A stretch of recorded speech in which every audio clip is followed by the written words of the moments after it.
Hello, Cubs, and welcome back to my cozy den. As you can see, we're still loitering here in the retching netch on the island of Solstein. So you can probably guess, and if not so already from the title of this video. But yes, we are continuing our explorations on the subject of Morrowind. And we are continuing today with a short history of Morrowind by Jeanette City. Led by the legendary prophet Veloth, the ancestors of the Dunmer, exiles from Altmer cultures in present-day Somerset Isle, came to the region of Morrowind. In earliest times, the Dunmer were harassed or dominated by Nord Sea raiders. When the scattered Dunmer tribes consolidated into the predecessors of the modern Great House clans, they threw out the Nord oppressors and successfully resisted further incursions.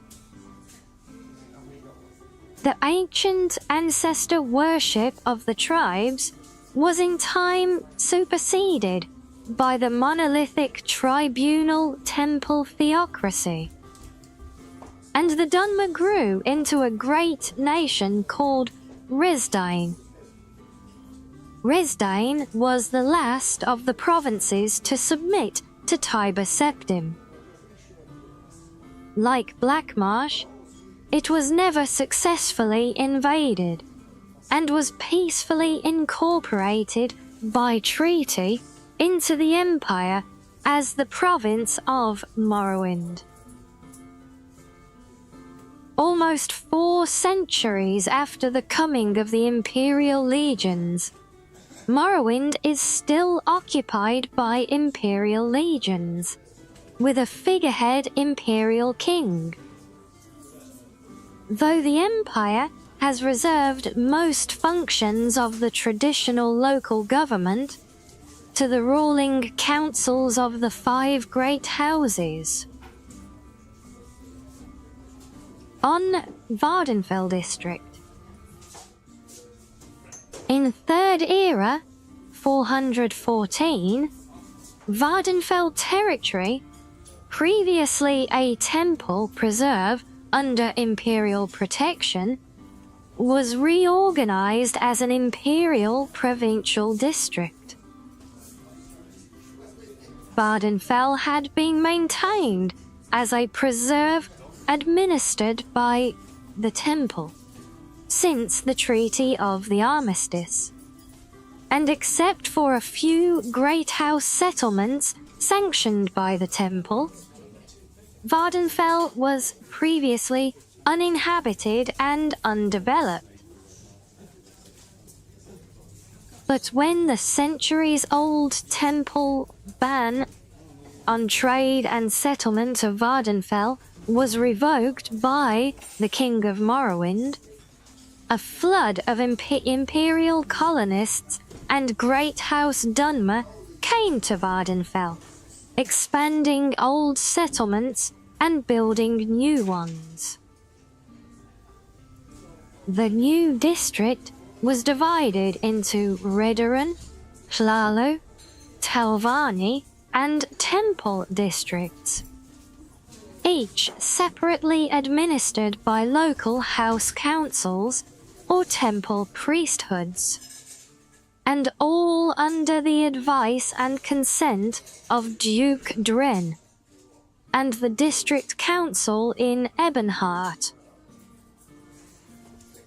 Local law became a mixture of house law and imperial law in house districts, jointly enforced by house guards and legion guards, with temple law and imperial law enforced in the temple district by ordinators. The temple was still recognized as the majority religion, but worship of the 9 divines was protected by the legions and encouraged by imperial cult missions.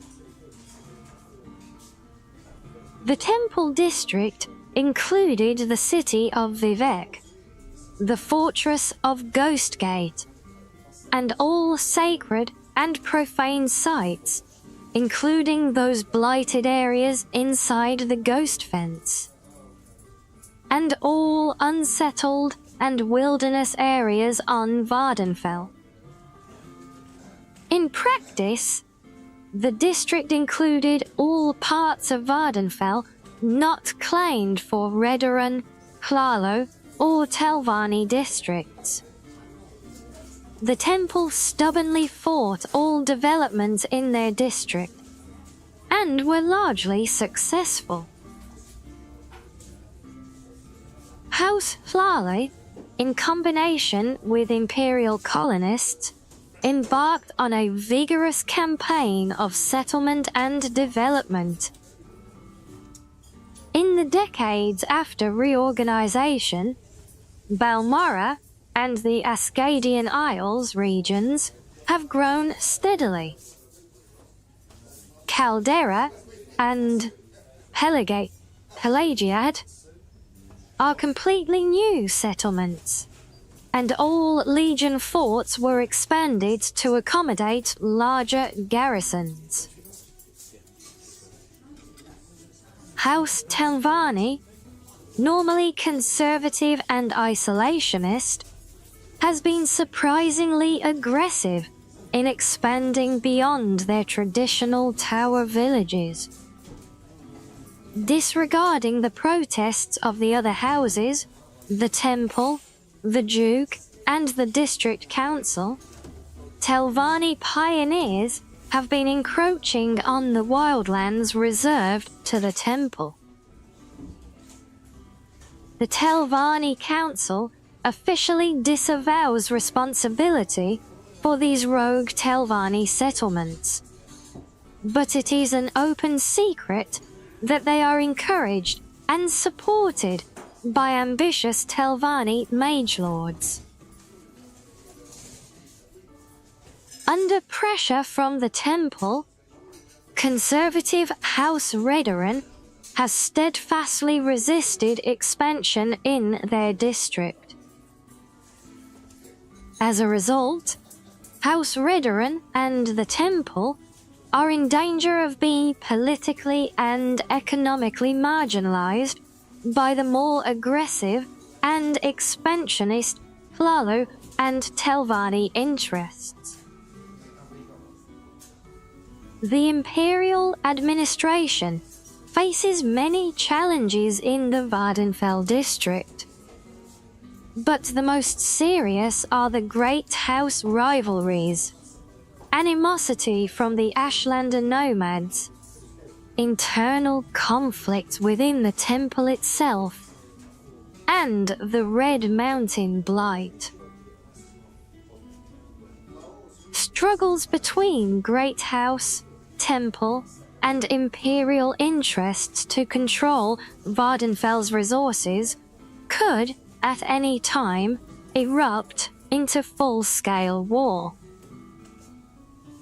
Ashlanders raid settlements, plunder caravans, and kill foreigners on their wild lands. The temple has unsuccessfully attempted to silence criticism and calls for reform within its ranks. But most serious are the plagues and diseased hosts produced by the blight storms sweeping out from Red Mountain. Vardenfell and all Morrowind have long been menaced by the legendary evils of Dagoth and his ash vampire kin dwelling beneath Red Mountain. For centuries, the temple has contained this threat within the ghost fence. But recently, the temple's resources and will have faltered, and the threat from Red Mountain has grown in scale and intensity. If the ghost fence should fail, and hosts of blighted monsters were to spill out across Vardenfell's towns and villages, the Empire might have no choice but to evacuate Vardenfell district and abandon it to disease and corruption. Well, there you have it. I do hope you've enjoyed this one, Cubs. And if you do have any requests or suggestions for what to read next, then let me know in the comments below. And don't forget to like and subscribe if you want to support this channel. I promise you it does help and it means a lot to me. So until next time, Cubs, stay cozy.